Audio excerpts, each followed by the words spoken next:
Hi,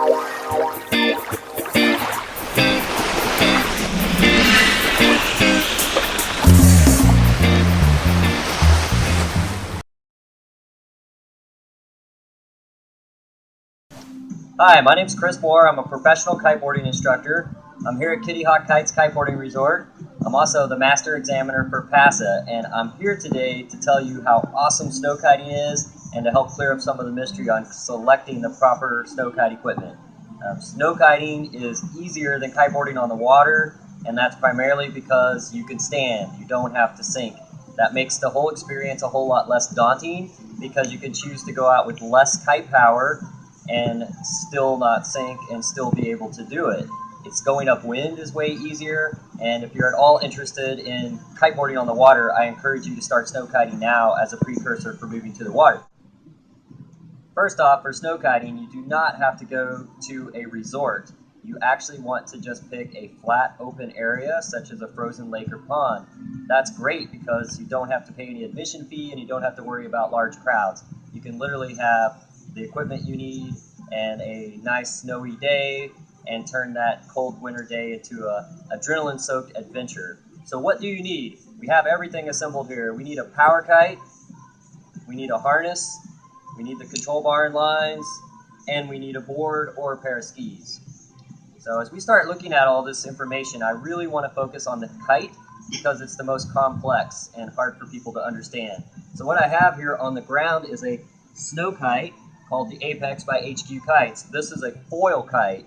The reason we call it a foil kite is because, like a parachute, it's completely soft. It has a top and bottom skin, and that allows the kite to have significant advantages over a leading edge inflatable where you would inflate air tubes. The advantages are durability. It all packs nice in this bag, so it's portable, easy to take. Mainly, it's easy to launch, easy to set up. You don't have to inflate anything in the cold weather. 3, it's very durable. When this slams into the ground, there's nothing to puncture or pop. It just knocks the air out of it. It's also, when it crashes on the ground, super easy to relaunch. Inflatable leading edges do not relaunch easy. They slide around the snow and tend to abrade the leading edge. So you really want to focus on a foil. Now, foils come in different types. There are depowering foils and there are fixed bridle foils. And I want to spend some time discussing that. There is no advantage to a fixed bridle kite other than lower cost. You really want to get a depowering kite. A depowering kite is sometimes called sheetable. And what it is it has a control bar mechanism that integrates into the harness via the harness loop. And all of the power of the kite is now transferred to my center of gravity. I can use my weight leverage. There's no power on my arms. And I can control the power of the kite by pushing the bar out, power out, pulling the bar in, power in. This is what we call sheeting or depowering. That gives you easily twice the wind range of a fixed bridle kite.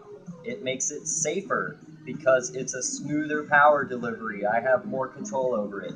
So you really want to get a depowering or sheetable kite, such as the HQ, Apex, Montana, or the Ozone, Frenzy, Access. Those are all great choices. You literally will cover twice the wind range as a fixed bridle kite, so consider that when you're looking at your budget cost.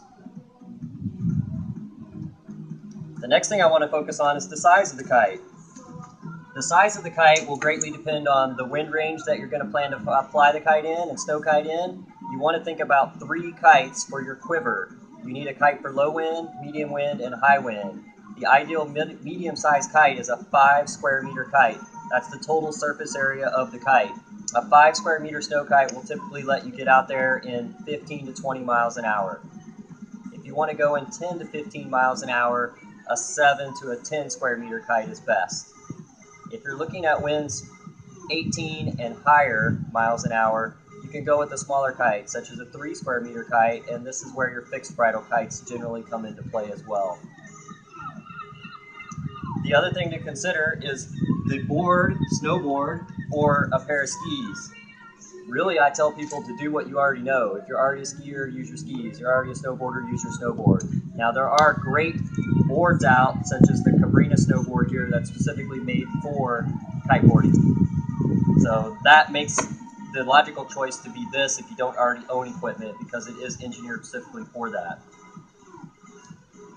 The last thing I want to point out, if you are at all considering knowing more about snow kiting, that you get this video, How to Snow Kite. This is probably one of the best instructional videos out there. It is geared towards snow kiting, but it's so rich in content, I actually recommend it for water kiting sometimes. But this video will answer more of your questions and really get you started on the right track. As a lower cost alternative, there are fixed bridle kites and packages such as the How to Snow Kite box here, which contains a harness and a snow kite, or a fixed bridle kite, which is simply a lot less expensive. You can spend about half the price and get one of these foils such as the HQ Rush Pro series. The final and last thing I'd like to say is just encourage you guys to give us a call, because we can consult with you personally, and you can reach us at 252-987-2297 or simply kiteboarding@kittyhawk.com.